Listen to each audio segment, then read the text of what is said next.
Hello, and welcome to Classic Books with Jenny. My name is Jenny, and I am very glad that you have joined me for yet another chapter of Anne of Green Gables, written by L.M. Montgomery. If you are new to my channel, welcome. If you have been here before, I'm very glad you've come back to join me yet again.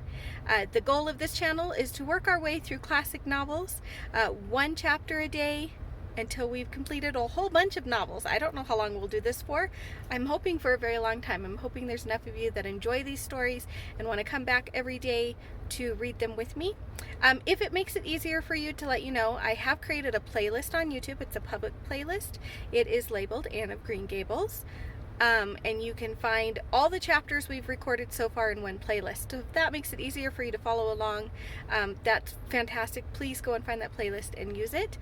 We started with chapter 1 way back, I believe in April. We are now on chapter 27 tonight. I had taken a little break in between when I started this, and then more recently when I decided to go back to filming these videos, doing one a day. So if you watch the initial videos, the first, I think maybe 11 or 12 videos, I've done them inside my house. We included some activities with them, and then I had to take a break because I had to go back to work and everything, and once that happened, it was hard to try and film every day. So I decided that since I spend a large part of my day job in my car every day, to just start filming a chapter a day from my car, and that's what we've been doing ever since. So once again, if you're new here, welcome. If you are not new here and you've been following this, welcome back. I hope you enjoy this evening's chapter. Like I said, we are in chapter 27 of Anne of Green Gables, written by L.M. Montgomery. Vanity and Vexation of Spirit. Marilla, walking home one late April evening from an aid meeting, realized that the winter was over and gone with, the thrill of delight that spring never fails to bring to the oldest and saddest, as well as to the youngest and merriest. Marilla was not given to subjective analysis of her thoughts and feelings.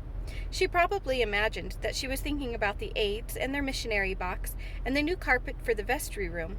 But under these reflections was a harmonious consciousness of red fields smoking into pale purply mists in the declining sun, of long, sharp-pointed fir shadows falling over the meadow beyond the brook, of still crimson bubbled maples around a mirror-like wood pool, of awakening in the world and a stir of hidden pulses under the gray sod. The spring was abroad in the land, and Marilla's sober, middle-aged step was lighter and swifter because of its deep, primal gladness. Her eyes dwelt affectionately on Green Gables, peering through its network of trees and reflecting the sunlight back from its windows in several little coruscations of glory. Marilla, as she picked her steps along the damp lane, thought that it was really a satisfaction to know that she was going home to a briskly snapping wood fire and a table nicely spread for tea, instead of to the cold comfort of old aid meeting evenings before Anne had come to Green Gables. Consequently, when Marilla entered her kitchen and found the fire black out with no sign of Anne anywhere, she felt justly disappointed and irritated. She had told Anne to be sure to have tea ready at 5 o'clock, but now she must hurry to take off her second-best dress and prepare the meal herself against Matthew's return from plowing. "I'll settle Miss Anne when she comes home," said Marilla, grimly, as she shaved up kindlings with a carving knife, and with more vim than was strictly necessary. Matthew had come in and was waiting patiently for his tea in his corner. "She's gadding off somewhere with Diana, writing stories or practicing dialogues or some such tomfoolery, and never thinking once about the time or her duties. She's just got to be pulled up short and sudden on this sort of thing. I don't care if Mrs. Allan does say she's the brightest and sweetest child she ever knew. She may be bright and sweet enough, but her head is full of nonsense, and there's never any knowing what shape it'll break into next. Just as soon as she grows out of one freak, she takes up with another. But there. Here I am saying the very thing I was so riled up with Rachel Lynde for saying at the aid today. I was real glad when Mrs. Allan spoke up for Anne, for if she hadn't, I know I'd said something too sharp to Rachel before everybody. Anne's got plenty of faults, goodness knows, and far be it for me to deny it, but I'm bringing her up, and not Rachel Lynde, who'd pick faults in the age-old Gabriel himself if he lived in Avonlea. Just the same, Anne has no business to leave the house like this when I told her she was to stay home this afternoon and look after things. I must say, with all her faults, I never found her disobedient or untrustworthy before, and I'm real sorry to find her so now."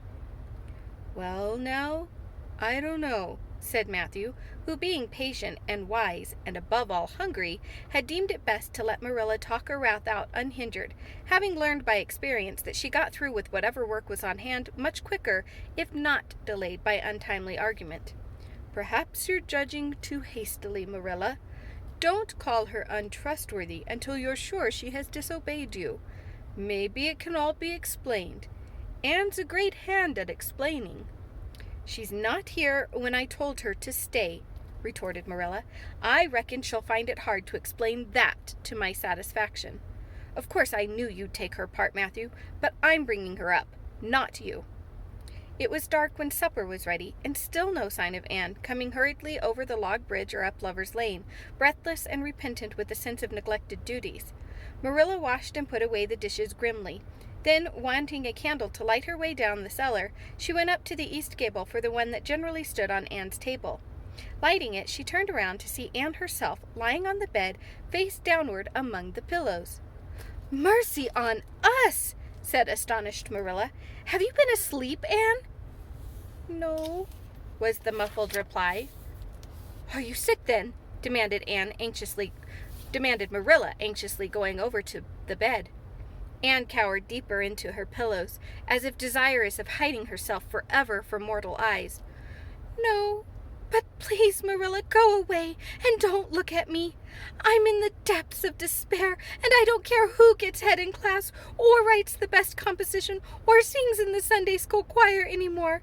Little things like that are of no importance now, because I don't suppose I'll ever be able to go anywhere again. My career is closed. Please, Marilla, go away and don't look at me." "Did anyone ever hear the like?" the mystified Marilla wanted to know. "Anne Shirley, whatever is the matter with you? What have you done? Get right up this minute and tell me. This minute, I say. There now, what is it?" Anne had slid to the floor in despairing obedience. "Look at my hair, Marilla," she whispered. Accordingly, Marilla lifted her candle and looked scrutinizingly at Anne's hair, flowing in heavy masses down her back.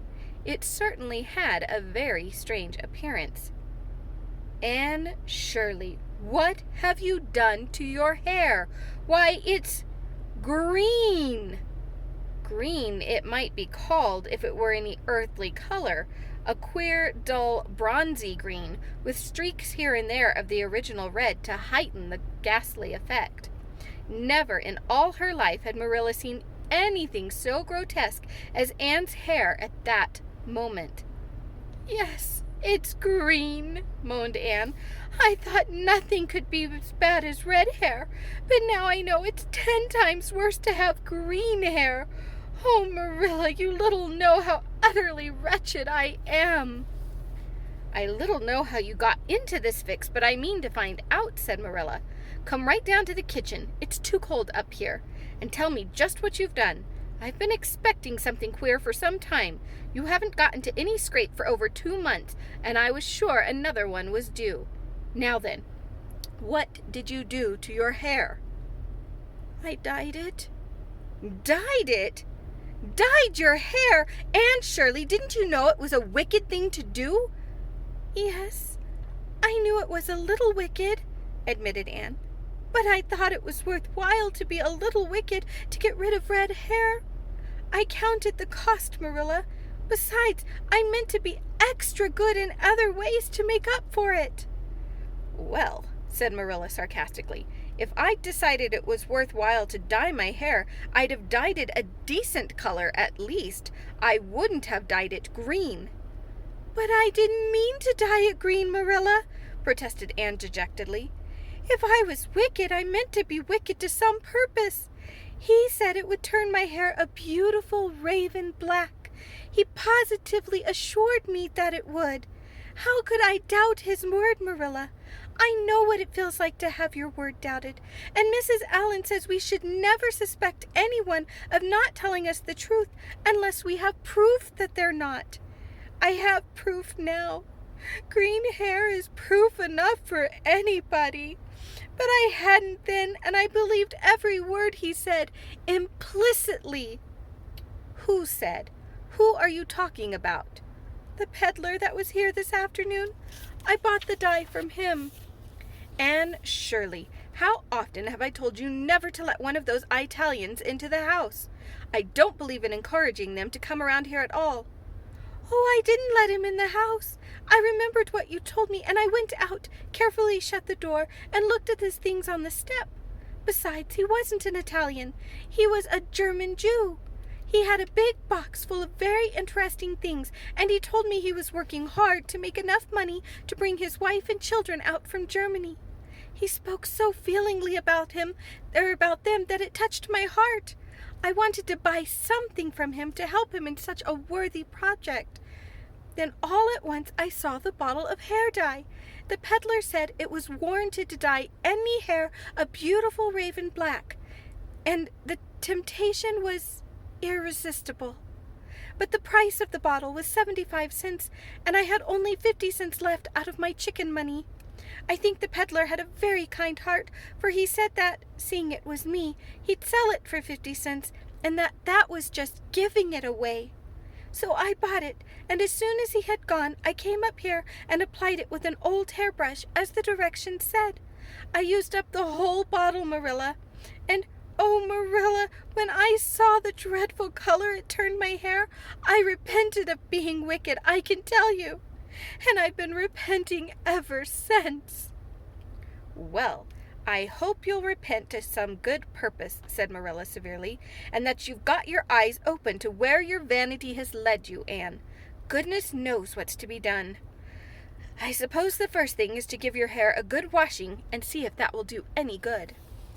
Accordingly, Anne washed her hair, scrubbing it vigorously with soap and water, but for all the difference it made, she might as well have been scouring it its original red. The peddler had certainly spoken the truth when he declared that the dye wouldn't wash off. However, his veracity might be impeached in other respects. Oh, Marilla, what shall I do? Questioned Anne in tears. I can never live this down. People have pretty well forgotten my other mistakes, the liniment cake and setting Diana drunk and flying into a temper with Mrs. Lynde. But they'll never forget this.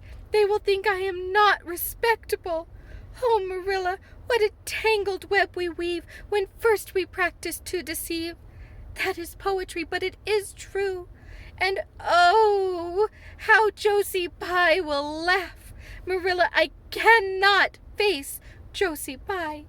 I am the unhappiest girl in Prince Edward Island. Anne's unhappiness continued for a week. During that time, she went nowhere and shampooed her hair every day. Diana alone of outsiders knew the fatal secret, but she promised solemnly never to tell, and it may be stated here and now that she kept her word. At the end of the week, Marilla said decidedly, "It's no use, Anne. That is fast dye, if ever there was any. Your hair must be cut off. There is no other way. You can't go out with it looking like that." Anne's lips quivered, but she realized the bitter truth of Marilla's remarks. With a dismal sigh, she went for the scissors. "Please cut it off at once, Marilla, and have it over. Oh, I feel that my heart is broken. This is such an unromantic affliction. The girls in books lose their hair in fevers, or sell it to get money for some good deed, and I'm sure I wouldn't mind losing my hair in some such fashion half so much. But there is nothing comforting in having your hair cut off because you've dyed it a dreadful color, is there? I'm going to weep all the time you're cutting it off, if it won't interfere. It seems such a tragic thing." Anne wept then, but later on, when she went upstairs and looked in the glass, she was calm with despair. Marilla had done her work thoroughly, and it had been necessary to shingle the hair as closely as possible. The result was not becoming, to state the case as mildly as may be. Anne promptly turned her glass to the wall. I'll never look at myself again until my hair grows," she exclaimed passionately. Then she suddenly righted the glass. "Yes, I will too. I do penance for being wicked that way. I'll look at myself every time I come to my room and see how ugly I am, and I won't try to imagine it away either. I never thought I was vain about my hair of all things, but now I know I was, in spite of its being red, because it was so long and thick and curly. I expect something will happen to my nose next." Anne's clipped head made a sensation in school on the following Monday, but to her relief nobody guessed the real reason for it, not even Josie Pye, who, however, did not fail to inform Anne that she looked like a perfect scarecrow. "I didn't say anything when Josie said that to me," Anne confided that evening to Marilla, who was lying on the sofa after one of her headaches, "because I thought it was part of my punishment, and I ought to bear it patiently. It's hard to be told you look like a scarecrow, and I wanted to say something back, but I didn't. I just swept her one scornful look, and then I forgave her. It makes you feel very virtuous when you forgive people, doesn't it? I mean to devote all my energies to being good after this, and I shall never try to be beautiful again. Of course, it's better to be good. I know it is, but it's sometimes so hard to believe a thing even when you know it. I do really want to be good, Marilla, like you and Mrs. Allen and Miss Stacy, and grow up to be a credit to you. Diana says when my hair begins to grow, to tie a black velvet ribbon around my head with a bow at one side. She says she thinks it will be very becoming. I will call it a snood. That sounds so romantic. But am I talking too much, Marilla? Does it hurt your head?" "My head is better now. It was terrible bad this afternoon, though. These headaches of mine are getting worse and worse. I'll have to see a doctor about them. As for your chatter, I don't know that I mind it. I've got so used to it." Which was Marilla's way of saying that she liked to hear it. Thank you once again for joining me for Chapter 27. We will be back tomorrow for Chapter 28. I like that chapter because it teaches everybody a lesson about the importance of, or the unimportance, I should say, of putting all your energy into how you look. And finding that being kind and good and caring are much more important things than the color of your hair or what clothes you wear or anything like that. And I think Anne takes her a while, but I think she finally learned the more important lesson in that chapter. So thank you very, very much again for joining me. We would love to have you join us again tomorrow. We will be back with Chapter 28. If you haven't already, hit that subscribe bell so that you will know every time I upload a video, and that way you can follow along too. And also, if you really enjoyed this, give it a thumbs up. Otherwise, I will see you tomorrow. Have a good evening.